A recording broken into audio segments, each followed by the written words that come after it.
అందరికీ. ఇవాళ అయితే కిచిడి ప్రిపేర్ చేద్దాం, అది కూడా శనగపప్పుతో. చూసేయండి.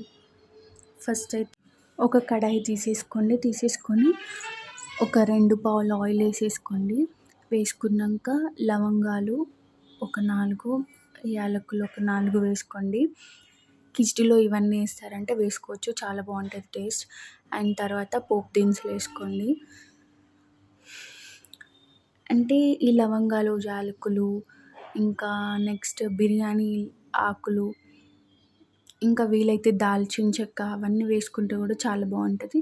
నా దగ్గర మసాలాస్ ఇంగ్రీడియంట్స్ అయితే ఇవి అవైలబుల్గా ఉన్నాయి కాబట్టి అవి వేసేసుకున్నా.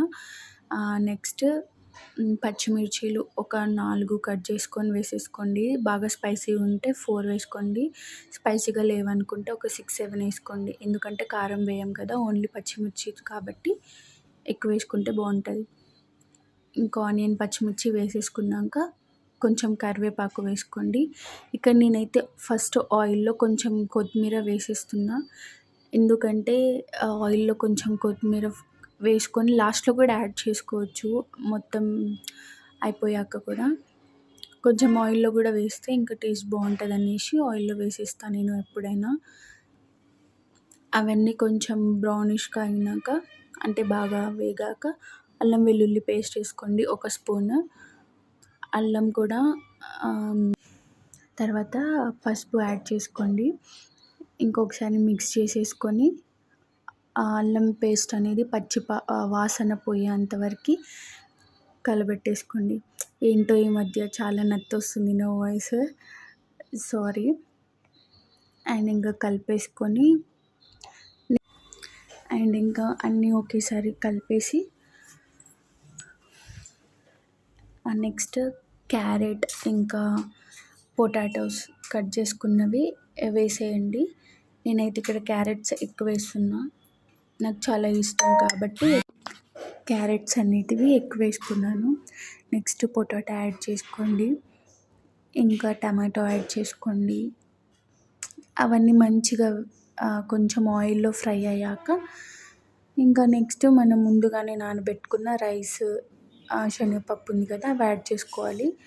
సో ఈ ప్రాసెస్ కంటే ముందే నేను 1/2 an hour ముందు రైస్ ఇంకా శనగపప్పు కడిగి పక్కన పెట్టుకున్నా.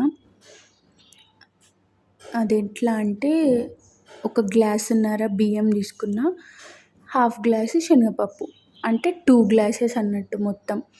ఇంకా కడిగేసి పక్కన నానబెట్టుకున్నా అన్నమాట. తర్వాత వాటర్ కొలత ఎట్లా పోస్తున్నా అంటే, మా అయితే కొత్త బియ్యం కాబట్టి గ్లాస్కి గ్లాసున్నర పోయాలి. ఇప్పుడు పప్పుతో కలిపి 2 గ్లాసెస్ పోసాను కదా మొత్తం, కాబట్టి మొత్తం ఇంకా 3 గ్లాసెస్ ఆఫ్ వాటర్ వేసుకోండి.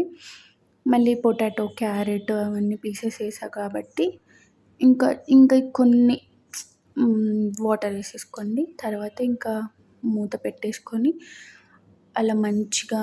అండ్ మర్చిపోయా, వాటర్ వేసిన తర్వాతకి సాల్ట్ వేసుకోండి. నేనైతే 1 టేబుల్ స్పూన్ వేసుకున్నా. తర్వాత టేస్ట్ చేసి సరిపోకపోతే మళ్ళీ యాడ్ చేసుకోండి.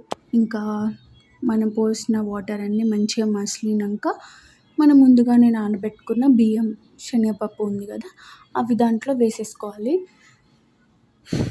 ఇంకా అదే మంచిగా కుక్ అవుతుంది, 10 minutesలో కుక్ అయిపోతుంది, చాలా టేస్టీగా ఉంటుంది.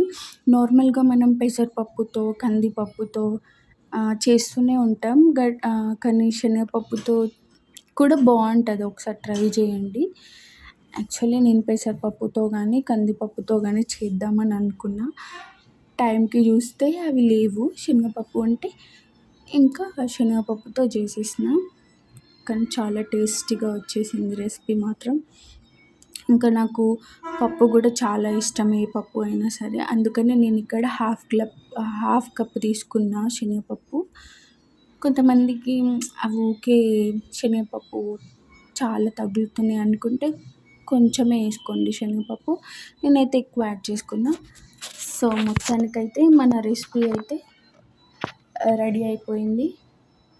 టేస్ట్ వైజ్ సూపర్ ఉంది. సో అందరు కూడా సబ్స్క్రైబ్ చేసుకోండి, లైక్ చేయండి, నా వీడియోని షేర్ చేయండి. Thank you for watching my videos. ఇంకా కొత్తిమీర వేసుకొని దించేసుకోవడమే. Okay guys, bye.